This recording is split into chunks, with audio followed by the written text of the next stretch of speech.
I agree with you on that. Yeah. I spend so much time in both countries that it's a little bit hard for me to make a distinction.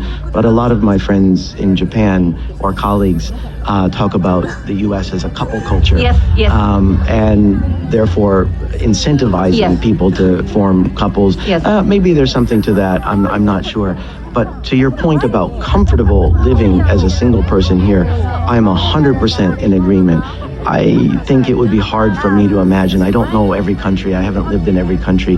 It would be hard to imagine a place that's as comfortable to live as a single person than urban Japan, Tokyo, Osaka, Nagoya, the big cities. No problem whatsoever.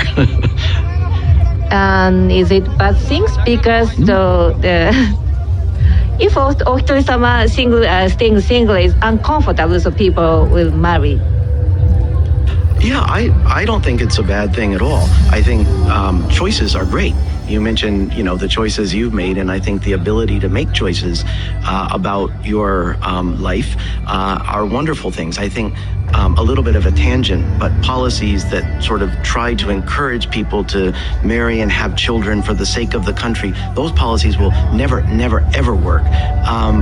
Choice is wonderful, but I would also repeat something I just said a minute ago, which is that if people have a particular choice they want to make but feel they cannot make that choice, people want to marry and have children but feel they're not in a position to do that, then that's something that I think is not good and something that policy would ideally seek to address.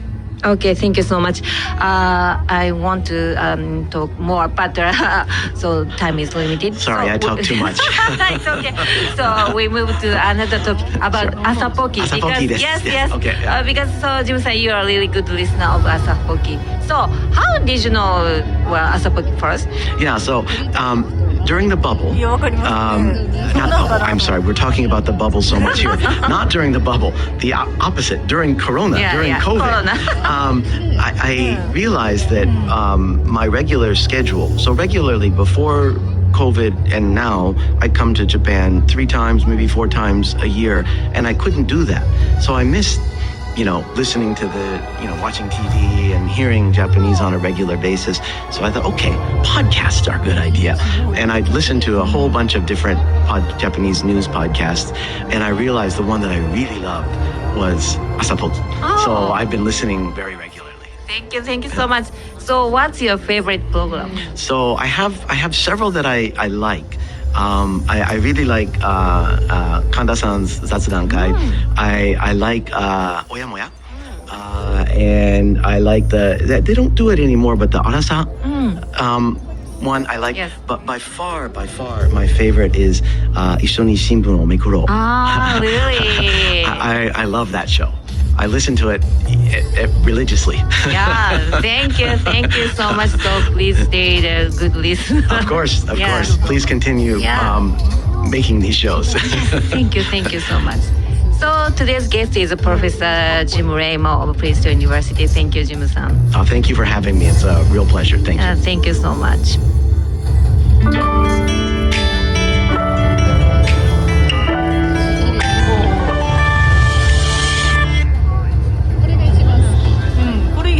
So, as I said, as myself, I myself is single and no children.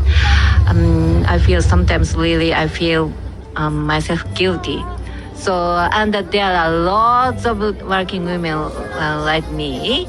So that's the problem, I think. But as I said, I had to choose. That's the serious problem. Yes. That's the important problem. Yeah. So. Yeah, I mean, if you have all of the options available to you and you choose that, wonderful. That's a choice that you can and should be able to make. But if you want both the career you've had and a family and you feel you can't choose that, that's not good. And I think that's why fertility is so low in Japan, Korea, Taiwan, Italy. Yeah. Okay. Thank you, Jim-san. Thank you so much. Thank you. Yeah. It's a real pleasure to be here. So today's guest was Jim-san of Princeton University. Thank you so much. So bye-bye. Bye-bye.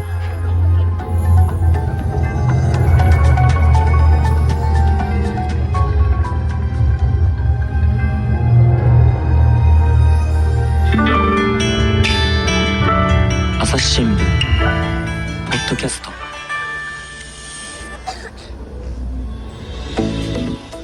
Hello everyone, my name is Noriko Akiyama of Asahi Shimbun. So this is a bilingual podcast program. So this is English version, but you can also enjoy Japanese version. So please check that after this program. So today's guest is... My name is Hilary Holbrow, and I am an assistant professor of Japanese politics and society at Indiana University in the United States. Okay, Hilary, welcome to our program. So what's your main research topic? My research focuses on gender inequality and also on experiences and outcomes of foreigners or immigrants living in Japan. Oh, really? So gender inequality in Japan. I personally am really interested in this topic. So, regarding the gender inequality, so where in the gender equality in world politics, economics, or like that? I focus primarily on the workplace. Oh, really workplace. Okay, thank you.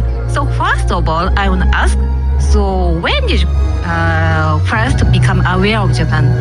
So I became interested in Japan when I was an elementary and middle school student, and my family lived in Germany then. And I went to an international school, and there were a lot of Japanese students at my school. So you have a lot of Japanese friends? Yes. And the one thing that really made me interested